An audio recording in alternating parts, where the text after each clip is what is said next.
Muy buenas noches a todos y todas. El día de hoy retomamos nuestras clases del diplomado. Tenemos con nosotros a la maestra Olga Leticia Galicia García y el día de hoy veremos evaluación psicométrica de la tortura y malos tratos. Bienvenida, maestra. Puede iniciar cuando usted guste. Buenas noches, ¿me escuchan? Se escucha ¿Sí muy me claro, escuchan? maestra. Sí, maestra. A ver, voy a hacer esto. ¿Y me escuchan ahora? Sí, también se escucha claro. Ah, bueno, entonces me voy a quitar los audífonos. Ok, pues buenas noches a todos y a todas. Para mí es un gran gusto estar con ustedes el día de hoy y compartir con ustedes la información sobre este módulo, que es el módulo 5 de este diplomado de evaluación sobre el protocolo de Estambul. Y este módulo particularmente al que han denominado Evaluación Psicológica de la Tortura y Malos Tratos 2, particularmente lo que es la evaluación psicométrica de la tortura y de los malos tratos y de algunos instrumentos de evaluación propiamente psicométrica.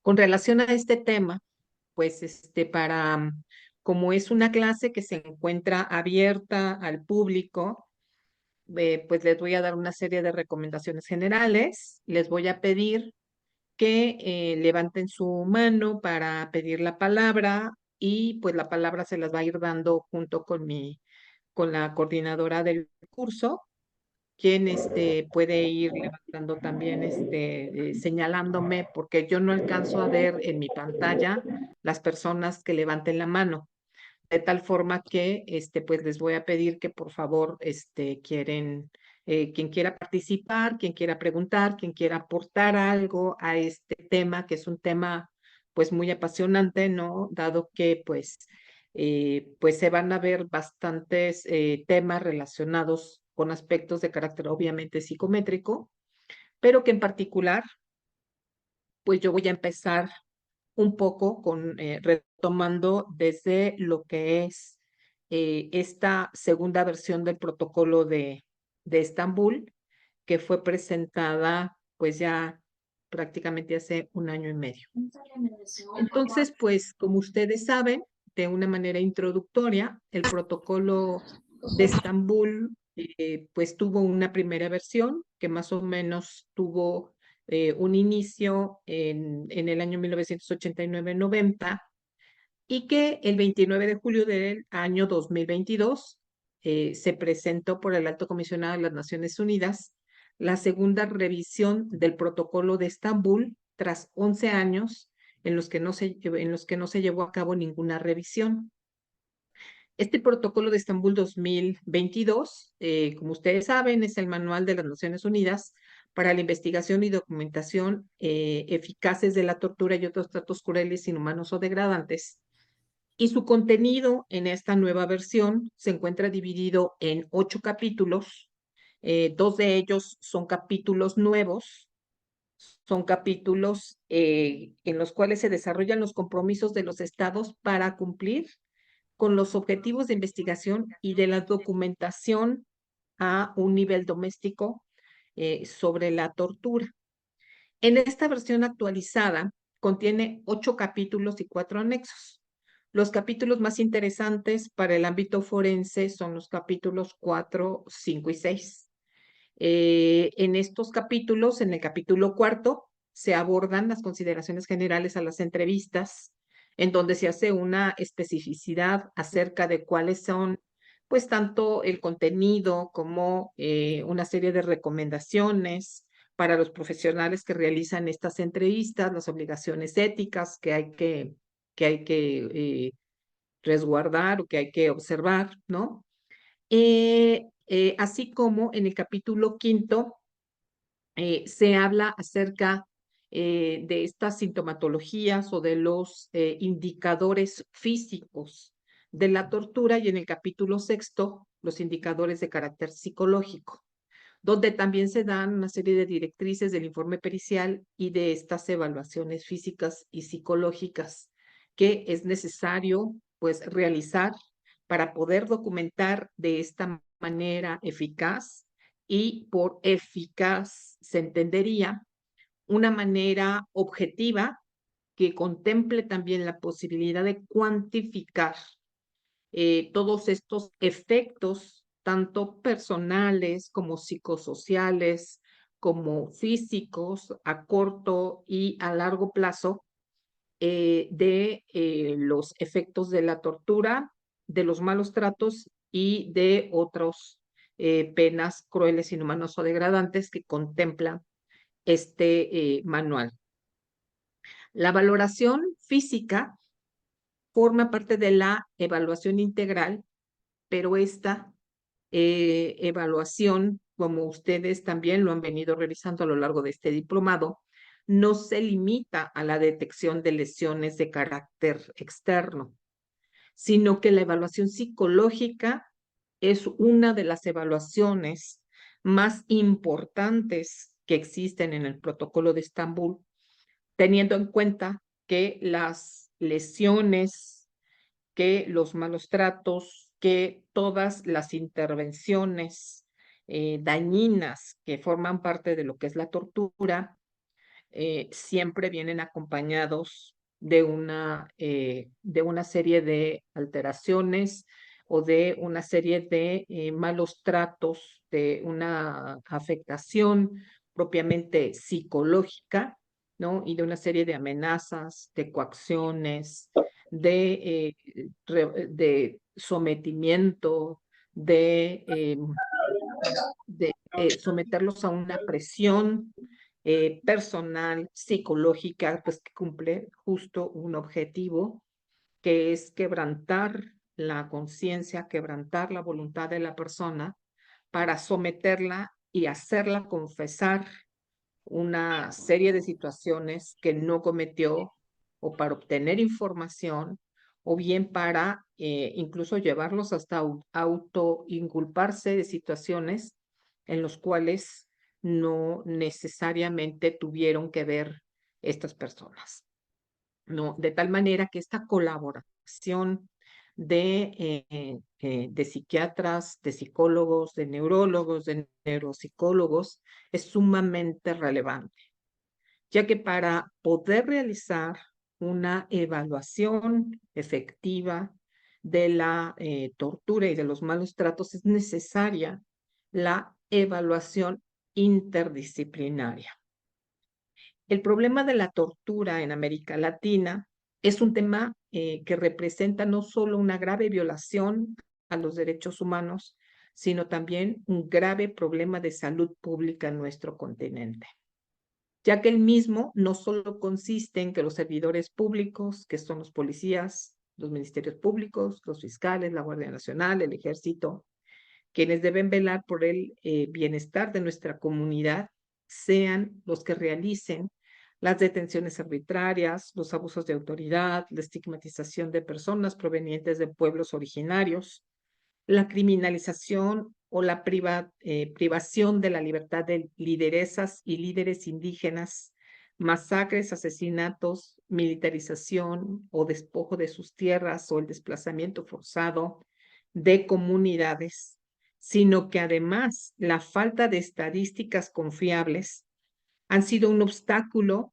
para dimensionar el problema de tortura y para diseñar políticas públicas que la combatan y que se protejan a las víctimas potenciales de la tortura.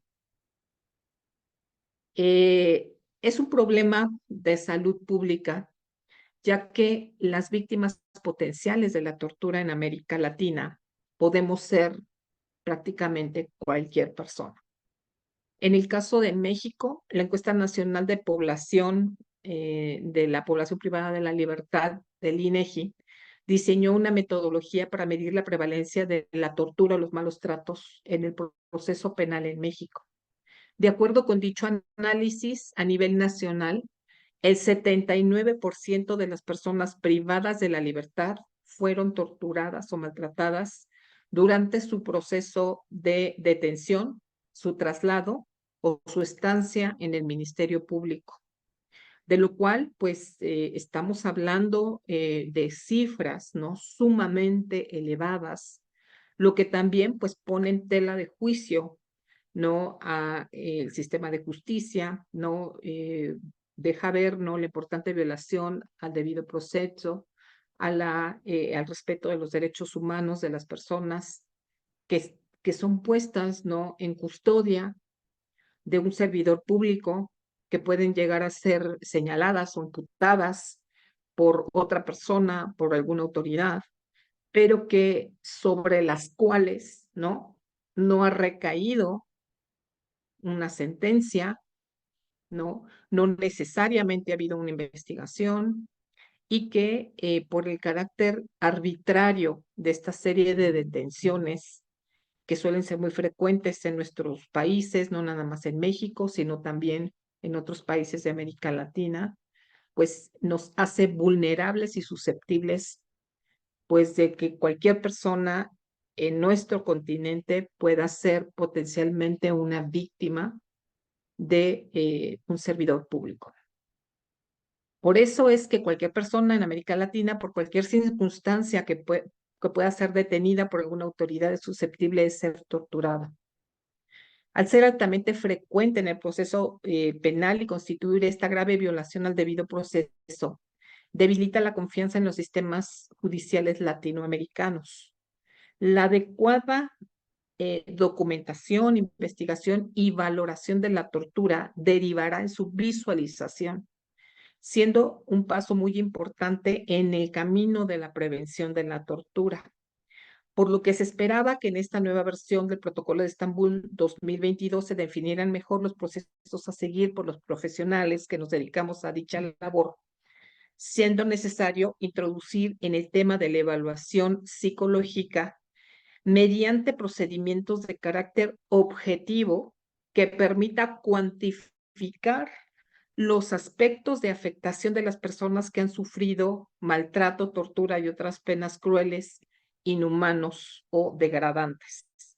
Y también, bueno, pues se hizo énfasis en la necesidad de establecer una evaluación neuropsicológica que pues forma parte de otro curso que también se va a dar, si no mal recuerdo, el próximo miércoles por la maestra Yasmín, y que pues en conjunto, aunque no está muy, digamos, actualizado o no, no está tan ampliada, ¿no? La información como, como esperábamos respecto de este tipo de consideraciones hacia la evaluación psicométrica y neuropsicológica de la tortura. Lo cierto es que en el avance que ha venido teniendo el sistema penal, también en América Latina, en particularmente en México, donde hay una creciente necesidad de introducir la prueba científica, de cumplir con estos estándares de prueba, de cumplir con los métodos de evaluación cada vez más objetivos y que cumplan con una serie de requisitos que puedan avalar la objetividad de las observaciones y de poder hacer esta transformación hacia métodos cada vez más objetivos de evaluación psicológica. Este es justo el medio en el que nos encontramos, donde la evaluación psicológica pues juega un papel central, ya que esta evaluación proporciona pruebas determinantes de los malos tratos, de la tortura, que estas finalmente eh, se identifican, se detectan a través de todas estas secuelas. La misma definición internacionalmente aceptada de la tortura reconoce que frecuentemente el propósito del torturador es justo producir este sufrimiento mental. Y todo tipo de tortura incluye estos procesos psicológicos, que a menudo producen estos síntomas psicológicos o psiquiátricos en varios niveles, ya que los métodos de tortura están diseñados frecuentemente para no dejar lesiones físicas, para tratar de evitar que las lesiones físicas que generan sean visualizadas o dejen huellas. Y los métodos de tortura física, si bien pueden producir consecuencias físicas, que bien pueden ser determinantes o que carecen de especificidad, nos obligan a que nosotros pues tengamos la necesidad de hacer más objetivo, ¿no? Todas estas secuelas, todas estas circunstancias que pudieron llevar a que pues la persona efectivamente hubiera vivido un episodio de esta naturaleza y que entonces seamos capaces, ¿no? De poder establecer no solamente el síntoma, sino el origen, sino la complicación que representa la secuela, la consecuencia en los distintos ámbitos de su vida y también establecer a largo plazo cuáles serían estas consecuencias que puede llegar a tener en el futuro de la persona, teniendo en cuenta que los síntomas psicológicos son mucho más prevalentes y duraderos que los físicos y que de no recibir tratamiento, las víctimas pueden sufrir consecuencias que pueden llegar a integrarse como un trastorno de estrés postraumático a largo plazo y generar afectaciones durante años o durante el resto de la vida de la persona y con distintos grados de gravedad, ¿no? Valga la redundancia, esto también en función de lo que las consecuencias de la tortura hubiera ocasionado propiamente en las víctimas. Las consecuencias psicosociales a las que se enfrenta una víctima de la tortura incluyen experiencias traumáticas que van a ser acumulativas a nivel individual, a nivel familiar y a nivel comunitario.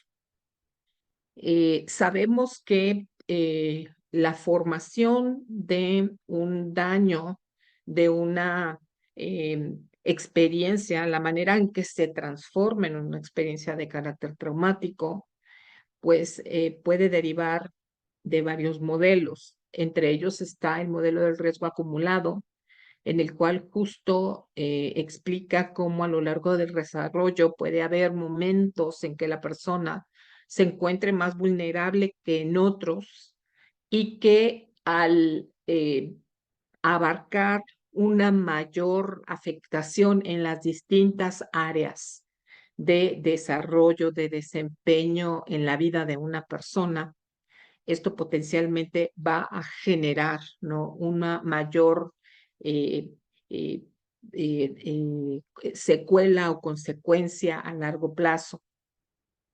Vemos que a nivel individual la persona va a experimentar una completa pérdida de control e imposibilidad de escape y se ve amenazado por la imposibilidad de predecir lo que hará el torturador, ¿no?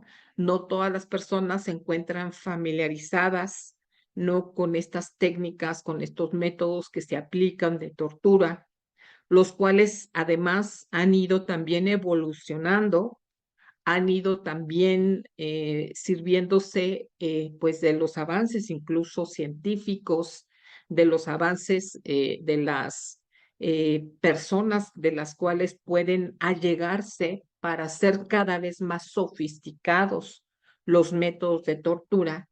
Y también por estas razones que en esta nueva versión del protocolo de Estambul se hace un énfasis, ¿no? Mucho más estricto en el papel que juegan los profesionales de la medicina, los profesionales de la psicología y de la psiquiatría como asesores de los perpetradores de la tortura, ¿no? Porque pues actualmente, ¿no? Pues ya se conoce mucho más de todo lo que sería el marco referencial del psicotrauma, de cómo opera y de cómo pues puede hacer a una persona pues quebrantarse, ¿no? Mucho más fácil que pues que anteriormente cuando pues se hacía de una manera pues digamos más ingenua. Normalmente, ¿no? La tortura es de naturaleza extremadamente amenazante y dolorosa y puede producir reacciones inmediatas de pánico y de temor, incluso un importante miedo a la muerte, con un nivel muy alto de tensión y subsecuentemente de embotamiento de carácter emocional.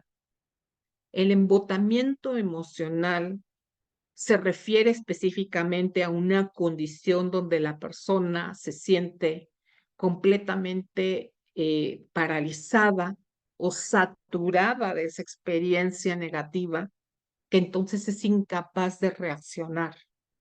Puede llegar a manifestarse incluso como una parálisis de carácter físico, sin poder responder, ¿no? A veces sin poder incluso defenderse o sin poder, pues, luchar, ¿no? Realizar maniobras de lucha o de defensa. Y entonces la persona está en un estado de incredulidad y en un estado de shock, de parálisis, donde no puede reaccionar de una manera adecuada. Estas sensaciones, por lo regular, van acompañadas de una confusión absoluta, de un estado de indefensión, de una pérdida de control que ocasiona una comprensión fragmentada de uno mismo, del sistema de la existencia y de la previsión del mundo, ¿no? Todas las personas que salimos a la calle de una manera natural, ¿no? Nos vamos con una cierta confianza de decir, bueno, voy a mi trabajo, voy a hacer estas actividades, voy a regresar a tal hora, voy a ir a la tienda, voy a comprar cosas, y en la noche voy a regresar a mi casa, voy a acomodar mis cosas, voy a descansar, voy a platicar con mi familia, etcétera, con una sensación de protección, ¿no? De que esto va a ocurrir de una manera natural. La mayoría de las personas, ¿no? Aún incluso en condiciones bastante difíciles de pueblos que aquí en México hemos visto, de comunidades, de ciudades, donde están capturadas por el crimen organizado, pero la mayoría de las personas trata de sacar esa fuerza, esa negación, ¿no? De que va a poder salir y va a regresar a su casa, ¿no? Una sensación eh, de poder hacerlo. Sin embargo, una persona que ha sufrido un episodio de esta naturaleza, que a consecuencia de ello ha sufrido desde el momento en que es detenida, en que es puesta a disposición de la autoridad, en que es acusada e incluso privada de la libertad, en que pierde de una manera completa esta sensación de seguridad que nos permite funcionar de manera efectiva en el mundo real. Y esto pues es algo que de una manera definitiva va a cambiar a la persona, ¿no? Cambia la forma en la que se percibe a sí misma, la forma en la que percibe a los demás y la forma en la que percibe al mundo. Estas consecuencias se encuentran muy claramente descritas en un libro que se llama La evaluación psicológica de la tortura, de el doctor Pérez Sales, que es un libro maravilloso que los invito a que lo consulten, a que lo estudien, donde viene detallado de una manera muy específica cuáles son los pasos a seguir, cuáles son las afectaciones que se tiene, cómo es que se va transformando la conciencia, cómo es que se va transformando incluso los rasgos de la personalidad, cómo se transforma las estrategias de afrontamiento de una persona y cómo es que la persona va transformándose en una persona que puede llegar a ser insegura, donde va perdiendo la motivación, donde va perdiendo la esperanza, ¿no?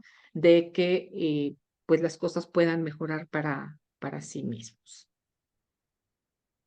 No sé, hasta aquí alguna pregunta, duda, comentario. ¿Vamos bien?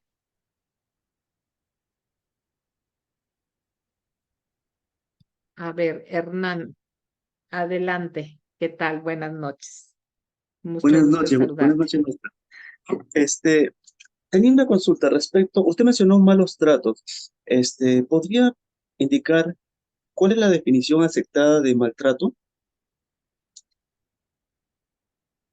Pues mira, realmente esto pues tiene mucho que ver con más que nada la, la manera en la que una persona es tratada cuando es detenida, ¿no? Y que si uno hace una definición operacional que pueda distinguir qué es tortura, qué son malos tratos y cuáles son las penas inhumanas y degradantes, prácticamente te podría decir que hay muchas conductas que podrían caber incluso en todas estas acepciones, ¿no? Porque finalmente una conducta que represente una tortura, pues también es una conducta que implicó un maltrato que al violarse los derechos humanos de la persona y el debido proceso representa una pena, una conducta inhumana que ha degradado a la persona y que al final, eh, fíjate que yo he visto que algunos autores tratan de hacer esta distinción entre cuáles son los malos tratos y cuál es la tortura, pero finalmente tendrá más que ver con la percepción de la persona, porque hay personas que tienen unas estrategias de afrontamiento que pueden no percibir tan fuertes ciertos malos tratos y hay personas que con esos malos tratos pueden percibir que están al borde de que puedan incluso sentirse amenazados a su integridad física o a su vida.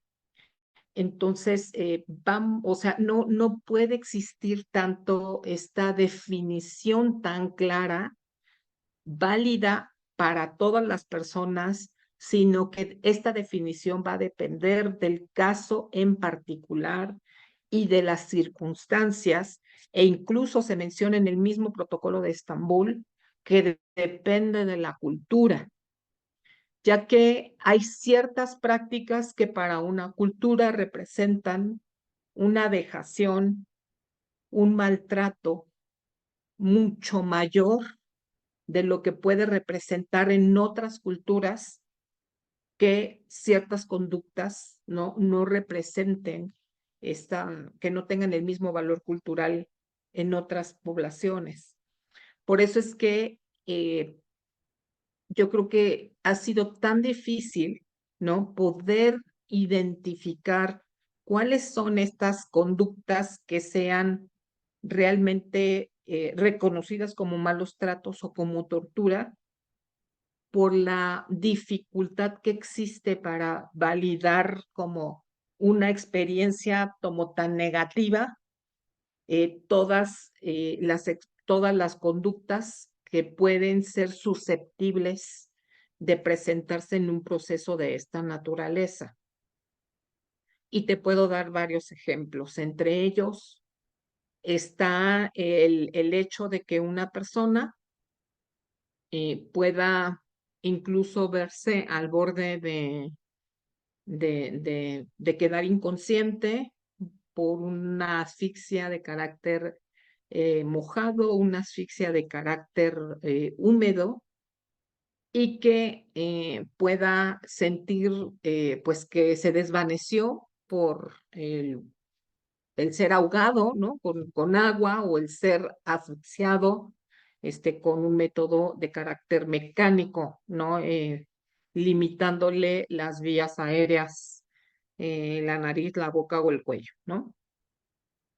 Y personas que esto lo recuerden como una experiencia traumática, que se va a presentar con toda la sintomatología del estrés postraumático, con la reexperimentación, tratando de evitar esa experiencia, con estos recuerdos recurrentes, intrusivos, con alteraciones cognitivas, afectivas y con una situación de alertamiento o de activación del sistema nervioso y activación cognitiva y emocional ante cualquier estímulo que represente algún aspecto de eso que vivía. Y ya hay personas que al vivir esa experiencia pueden llegar a decir, ¿no? Estuve tan cerca de perder la vida que no quiero perder un momento más y que mi experiencia quiero que sea de otra forma. ¿Ambos vivieron tortura? Sí. ¿De qué manera lo enfrentan? De una manera distinta.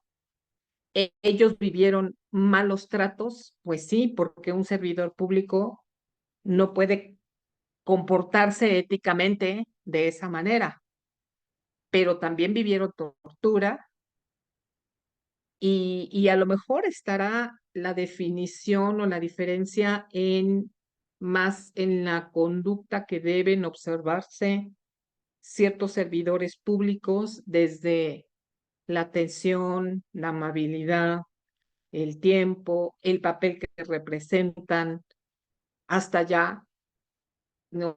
El proceder con ciertas eh, conductas físicas y psicológicas con una intención de daño directamente hacia la persona blanco o la víctima que tiene.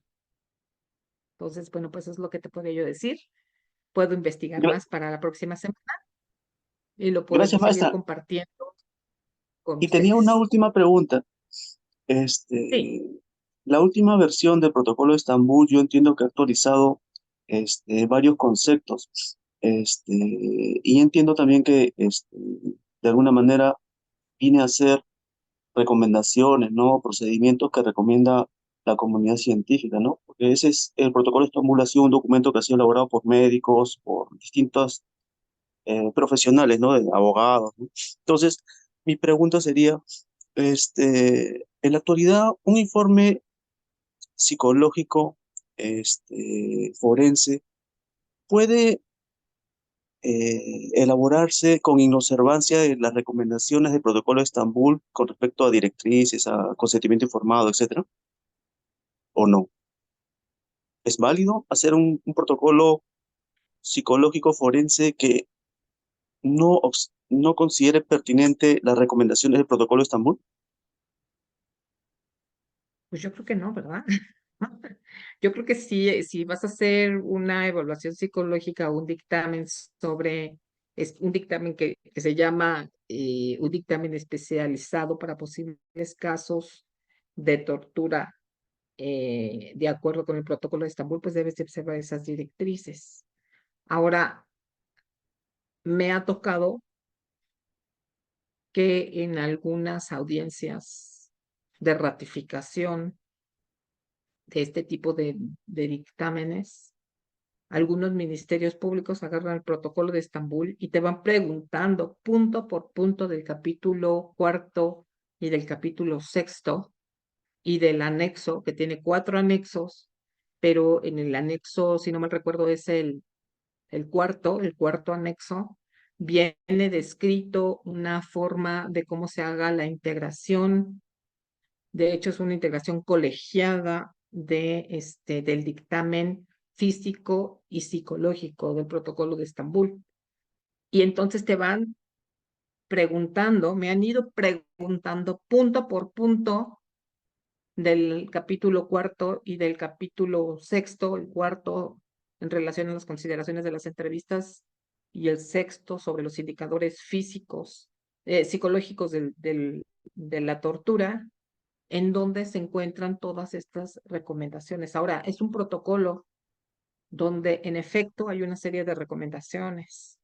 Finalmente, las recomendaciones no son, digamos, necesariamente vinculantes, o sea, no son obligatorias, pero sí son deseables. Cuando estamos tanto en un curso como este, o cuando actuamos como un perito por parte de un consejo de la judicatura, bien local o federal, donde nos están solicitando que llevemos a cabo un dictamen especializado en esta materia, o de manera particular, cuando te lo piden, que lo realices. Es que, pues sí, obviamente se espera que tú observes estas directrices que se encuentran en este protocolo. Ahora, las directrices no te, no te especifican que debas de cumplir con cierto formato, porque de hecho el formato como tal, pues viene descrito de una manera genérica, ¿no? Donde viene, por ejemplo, cuáles son los datos generales que debes tú de pedirle, ¿no? Si observaste algunos de los aspectos éticos, ¿no? Como esto que les estoy comentando lo que tú comentabas del consentimiento informado, de que asegurar que las condiciones en las que se lleve a cabo sean las condiciones adecuadas, que no estén presentes otras personas que puedan potencialmente presionar al evaluado a reaccionar de una determinada manera o a reexperimentar esta experiencia que pudo haber vivido. Entonces, bajo el observar todas estas condiciones y el documentar todo esto, pues entre más específico, entre más apegado se encuentre a estas directrices, pues vamos justo a lograr el objetivo, que es aportar un dictamen que realmente proporcione pues hallazgos objetivos que cumplan con un papel eh, encaminado a dar una opinión sustentada en hallazgos que permita pues justo documentar, ¿no? Todo esto que viene descrito en el protocolo de Estambul, que son tanto la forma en la que se ha descrito que se tiene que ir analizando y el por qué se tiene que analizar no nada más el episodio, sino la historia previa a la tortura, la historia posterior, lo que ocurrió, la historia clínica para poder determinar esta parte de las vulnerabilidades, eh, considerar la parte cultural, considerar eh, el origen de la persona, por ejemplo, una persona que solo vamos a ver en las siguientes clases, no personas que tienen un origen, por ejemplo, en nuestra América Latina tenemos varias personas, tenemos pueblos originarios en todas nuestras latitudes que son mucho más susceptibles de ser maltratados por las autoridades. Tenemos ciertas comunidades o grupos que también son más susceptibles de ser discriminados, de ser maltratados, y también poblaciones vulnerables como son los niños, los adultos mayores, las mujeres, que por su condición propia de ser estas comunidades son mucho más susceptibles. Entonces, en estas condiciones no podemos dar una generalidad, sino nuevamente remitirnos al caso particular y que este caso particular esté perfectamente documentado de acuerdo a las directrices que sí vienen descritas en todos los procedimientos que estamos llevando a cabo de evaluación. Gracias, maestra. Entonces, de nada a sus órdenes. Como podemos ver, y ya lo había yo señalado, miren, hay más preguntas aquí en el chat. El nombre del autor, Pérez Sales, Rui Pérez Sales. Pérez Sales. Es Evaluación Psicológica de la Tortura.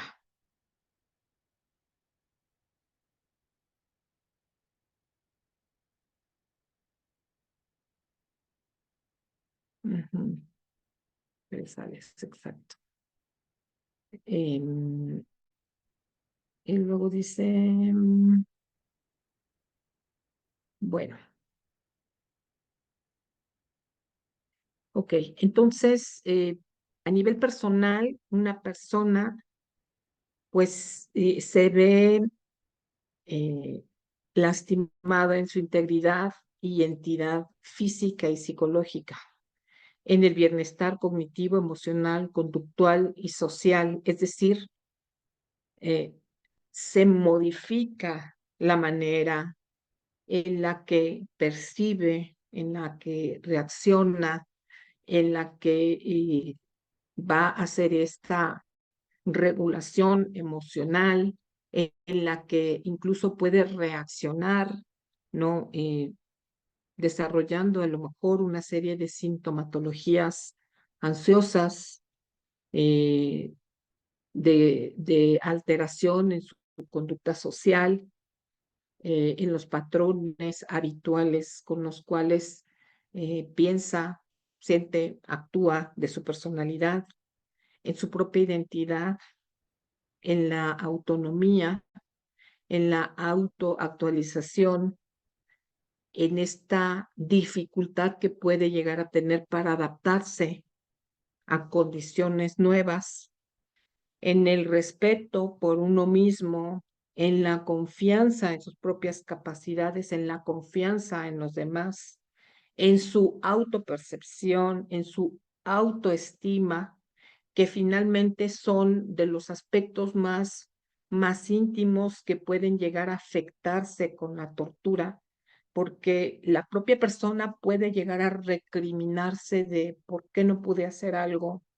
por qué no le contesté, le pude haber dicho o hecho esto, y siempre da la posibilidad de que la persona esté constantemente analizando ese episodio vivido, la pérdida de la sensación de seguridad y de la sensación de supervivencia, la pérdida de esas metas, de ese proyecto de vida, de los sueños, de las esperanzas o las aspiraciones a futuro, el cambio en el sistema de creencias, de significados acerca de sí mismo y de los demás, ¿no? De los sistemas relacionales que se refieren a qué tanta confianza pierden en relacionarse con los demás, en donde todas las personas pueden incluso llegar a ser, digamos, sospechosas, o donde la persona puede retraerse y no manifestar sus emociones o sus lazos con otras personas. Lo que va a hacer es destruir a la víctima en la sensación de pertenencia y de identidad a una familia y a alguna sociedad, ¿no? Porque la persona no se va a querer identificar con una comunidad, con unos servidores públicos o con personas que puedan estar lastimándola o dañándola, que pueden ser miembros de su propia comunidad, y donde va a haber una confusión mental, ¿no? Un estado que hace como un shock muy fuerte en la persona, que va a modificar por completo esta sensación de seguridad personal. A nivel familiar,